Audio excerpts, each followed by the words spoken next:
반갑습니다. 해준TV입니다. 자, 오늘은 이제 24년 만에 나왔다는 한국의 두 번째 노벨상 수상자 소설가 한강 씨에 대한 이야기를 좀 드리려고 합니다. 그 이전에 대한민국의 첫 번째 노벨상 수상자는 여러분들이 다들 아시는 김대중 전 대통령이었습니다.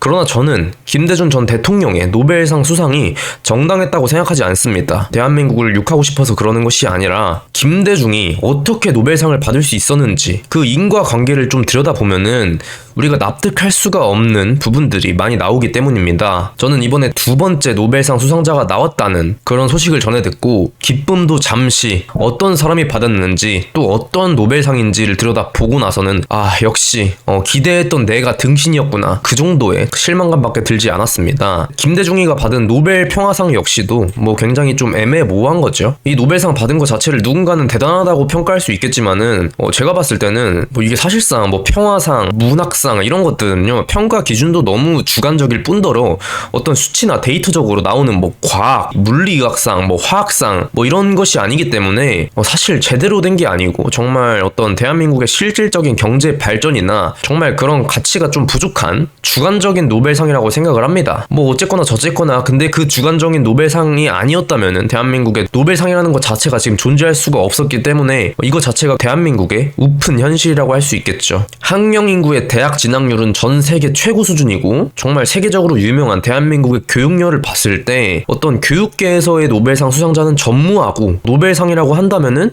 김대중이 가짜 평화쇼로 받은 노벨 평화상, 그 다음에 이번에 소설가 한강의 노벨 문학상, 이름만 들어도 이게 어떤 교육과는 전혀 관련이 없고 그렇다고 이게 수치로, 데이터로, 연구로 능력을 인정받은 거냐? 라고 하기에도 이 수상을 받는 과정 역시도 너무나도 주관적입니다. 대한민국의 교육열과 대학 진학률을 생각해 봤을 때 참으로 부끄러운 결과가 아닌가 그런 생각이 듭니다만은, 우선 오늘 제가 중점적으로 드리고 싶은 말씀은 소설가 한강의 노벨상 수상이 무엇이 문제인가, 그 부분에 대해서 좀 말씀을 드리려고 합니다. 그리고 소설가 한강의 이야기에 앞서서 김대중의 노벨상 수상이 왜 부당했냐고 제가 생각하냐면은, 여러분들, 이건 제 뇌피셜이 아니고 제 의견이 아닙니다. 제 의견도 있지만 당연히 실제로 전 노벨위원회 부위원장도 당시 한국의 노벨상 캠페인이 김대중 대통령을 노벨평화상 수상자로 확정짓는데 결정적인 영향을 주지는 않았으나 오히려 불법 대북 송금 사건을 당시 알았더라면은 그를 노벨상 수상자로 지목하지 않았을 것이라고 평가를 했고, 2020년에 뉴욕타임즈에서 뽑은 의문의 노벨 평화상 중 하나로 소개되는 정말 불명예스러운 노벨 평화상이 바로 김대중 전 대통령의 노벨 평화상입니다. 이 사실에 대해서도 불법 대북 송금 사건으로 가짜 평화쇼를 꾸려서 정말 떳떳하지 못한 노벨 평화상을 수상했음에도 불구하고 여전히 대한민국의 좌빨, 대한민국의 운동권, 대한민국 언론, 대한민국의 여론은 김대중의 노벨 평화상을 고평가를 하고 있습니다. 사실 저는 이거부터가 굉장히 좀 국제 망신이라고 생각을 합니다. 우리가 여기서 알 수 있는 충격적인 부분은 김대중이 불법 대북 송금에 관해서 모든 것들을 다 알고 묵인했다는 사실입니다. 북한은 처음부터 끝까지 돈에만 관심이 있었고 2억 달러를 다 받고 나서야 남북 정상회담을 진행했습니다. 우리는 2억 달러로 구매를 한 가짜 평화 수표에 낚여서 이렇게 돈으로 산 가짜 평화쇼에 전 국민이 속았을 뿐더러 대한민국의 대통령이었던 김대중은 이 모든 것들을 알고 묵인하였고 고작 겨우 서운해하셨다 라는 말로 끝나버렸습니다. 이 결과가 노벨 평화상이라고 한다면은 과연 이게 정당하다고 받아들일 수 있을까요? 2억 불을 주고 겨우겨우 성사된 남북 정상회담을 봤을 때 김대중에 대해서 좋은 평가를 해야 되는 것인가, 국민 모두를 속인 이 사기극에 대해서 날카로운 비판을 하고 정당하지 못했던 이 노벨상 수요에 대해서 되돌아봐야 되는 것이 아닌가, 저는 그렇게 생각을 합니다. 김대중은 거짓된 명예로 점철된 노벨 평화상을 받고 그 수종자들과 좌파들은 현재까지도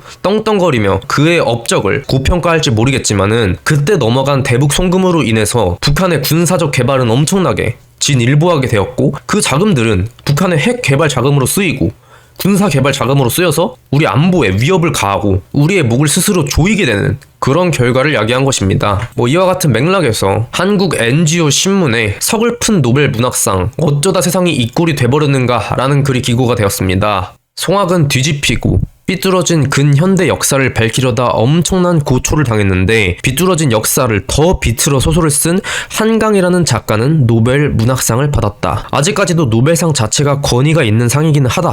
하지만 한강의 노벨상 수상으로 대한민국의 역사는 또 한 번 만신창이가 됐다. 한강은 역사를 비틀어 노벨상을 받으니 좋아하겠지만 그 왜곡된 역사 때문에 대한민국이 두고두고 세계적 악마의 나라가 된다고 생각하니 너무 화가 난다. 죽은 노벨이 올해 문학상 수상자 한강을 보면 어떤 생각이 들까? 개인적 생각이지만 노벨이 처음 주장했던 시점의 노벨상은 아닌 것 같다. 적어도 노벨상이라면은 거짓에서 진실을 찾아내는 사람에게 주어야지 진실을 거짓으로 뒤집은 사람에게 준다는 것이 말이 되는가? 이거는 하나님께서 보셔도 화가 나실 문제다. 대한민국의 역사에 무지한 스웨덴 할리먼도 문제고 각 부분별 선정위원들이 몇 배수의 후보자를 선정하는 과정도 그렇다.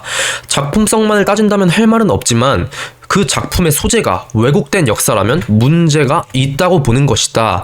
더더욱 대한민국 근현대 역사는 지금도 충돌을 일으키고 있고 역사를 왜곡하고 비튼 자들에게 맞서 진실을 밝히려는 사람도 많이 있기 때문이다. 전남 광주 출신의 한강은 올해 53세다. 지역을 떠나 자신의 작품 소재가 된 광주 5.18, 제주 4.3 문제는 역사에 대한 편식이다.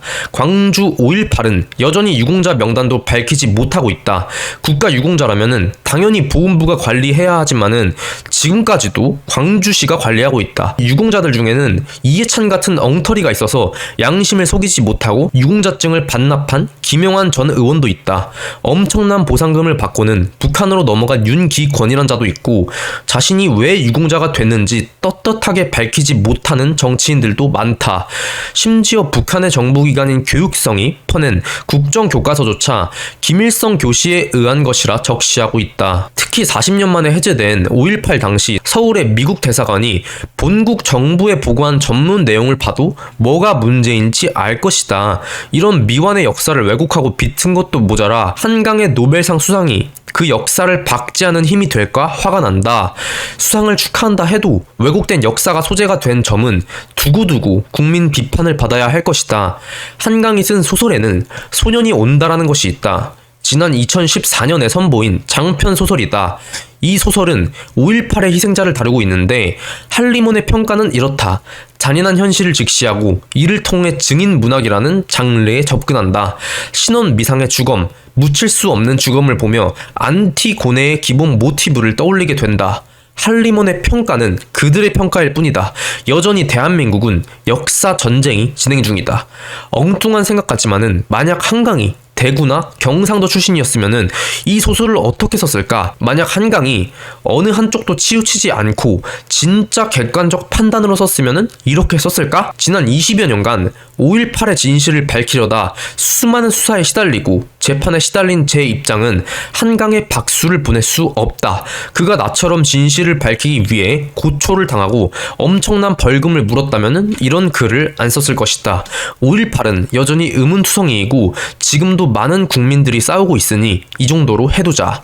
다음은 제주 4.3이다. 소설 제목은 작별하지 않는다이다. 지난 2021년 발간한 장편 소설로 4.3 제주가 무대다. 할리먼 평가다. 응축된 듯 정확한 이미지로 현재에 대한 과거의 힘을 전달할 뿐만 아니라 집단적 망각 상태를 드러내고 트라우마를 공동 예술 프로젝트로 전환하려는 친구들의 끈질긴 시도를 추적한다. 이걸 뭐 웃어야 하나 울어야 하나 이것도 할리먼 평가인 것이다. 그런데 무엇을 보고 정확한 이미지로 현재에 대한 과거의 힘을 전달한다고 단정하는가? 현재에 대한 과거의 힘을 전달하는 것이 아니다. 현재에 대한 과거의 왜곡을 전달하는 것이 맞지 않는가? 물론 할리먼의 평가가 왜 그렇게 나올 수밖에 없는 이유도 이해는 된다. 그러나 문학적인 가치성도 중요하지만 대한민국 근대의 모든 역사에 있어 팩트에 접근하는 것이 더 중요하다고 보기 때문이다. 한강 작가에 대한 평가는 아마도 이것 하나면 충분할 것 같다. 문재인 정권 때인 지난 2017년 10월 7일자 뉴욕타임즈에 이런 글이 실린다. 바로 소설가 한강이 기고한 칼럼형 글인데 충격적이다. 내용인즉 미국이 전쟁을 얘기할 적에 우리 한국은 몸서리 쳐진다. 우리가 북한과 전쟁을 하지 않고서도 얼마든지 평화적으로 해결할 수 있는 문제를 굳이 전쟁으로 해결하려는 것은 잘못된 것이라고 지적했다. 또 우리는 결국 미국의 대리전으로 희생된다고 썼다. 이건 꼭 문재인 정권의 주장을 듣는 것 같지 않는가. 북한을 제대로 알지 못하는 식견에서 쓰여진 글이라면 이해하겠다. 반면 알고도 이런 글을 썼다면은 좌편향된 사고방식을 가진 역사 편식 지식인일 뿐이다. 어쩌면 이번 노벨상 문학상 선정은 노벨 가치의 추락을 보는 것 같아 씁쓸하다. 내 눈이 잘못된 것인지는 모르겠다. 하지만 저 칼럼에서 보듯이 이번 한강의 노벨상은 역사 왜곡의 정당화를 시켜준 문학 위선의 증명을 보여주는 것이라 본다. 그것이 아니라면 5.18이 꽃같은 중학생 소년과 순수한 광주 시민을 우리나라 군대가 잔혹하게 학살했다는 이야기로 풀어내고 제주 4.3 사건을 순수한 시민을 우리나라 경찰이 학살했다는 단편적 발상으로 풀어낼 수 있는가 말이다. 여기서 뭐가 잘했다 잘못했다 따지기에는 이미 많은 진실들이 밝혀져 있다. 다만 진실을 믿고 싶어하지 않는 세력들이 정치와 권력으로 버티고 있어 인정 않고 있을 뿐이다. 마지막으로 한강에게 하나만 부탁하겠다. 노벨상 수상은 가문의 영광이겠지만 다음 책을 쓸 기회가 있다면 5.18과 4.3의 실체적 진실을 좀 써보길 바란다. 김대중의 노벨상에 대한 과욕이 북한의 천문학적인 돈을 퍼다주는 결과로 나타났다. 그 결과 오늘날 한반도의 핵 위기와 평화의 위기를 가져왔음을 한강도 잘 알 것이다. 그렇다면 한강의 노벨상 동력이 된 5.18과 4.3에 대한 편식이 어떤 결과를 가져올지 곰곰이 생각해보라. 역사는 종지부가 없고 거짓된 역사는 영원히 묻히지 않는다고 했다. 나는 장담컨대 5.18과 4.3에 대한 진실만큼은 한강이 알고 있는 것보다 훨씬 더 많이 알고 있다고 자부한다. 노벨상을 받은 만큼 이후부터는 이런 서술로 나라 망신을 안 떨었으면 하는 바람이다. 자, 여러분들 잘 들으셨나요? 이것이 소설가 한강의 노벨 문학상 수상에 대한 언론인 손상대 씨의 개인적인 촌평입니다. 자, 이 얘기를 들었을 때 저는 틀린 말이 전혀 한 개도 없다고 느껴집니다. 한강 씨의 문재인 정권을 옹호하는 듯한 거의 대변인 노릇을 하는 듯한 과거의 주장들, 또한 제주 4.3과 5.18에 대한 편식, 편향된 인식, 역사는 승자의 것이라고 하죠.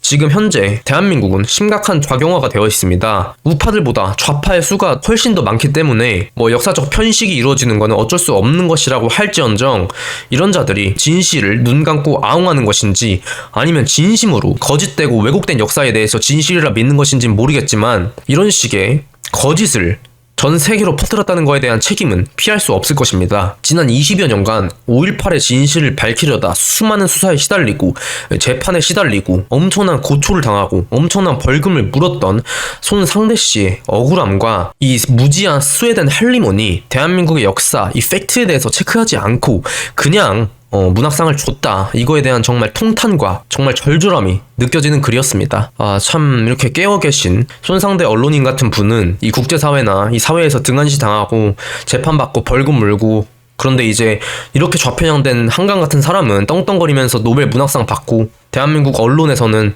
여야를 막론하고 되게 진짜 금메달이라도 딴 것 마냥 구구의 영웅으로 떠받들여 주는데 거짓된 역사로 명예를 얻어봤자 제가 한강씨라고 한다면은 일말의 기쁨도 없을 것 같습니다. 오히려 부끄러운 줄 알아야겠죠. 오늘 말씀 여기까지 드리겠습니다. 영상 유익하셨다면은 구독과 좋아요, 알림 설정까지 한 번씩 부탁드립니다. 감사합니다. 해준TV였습니다.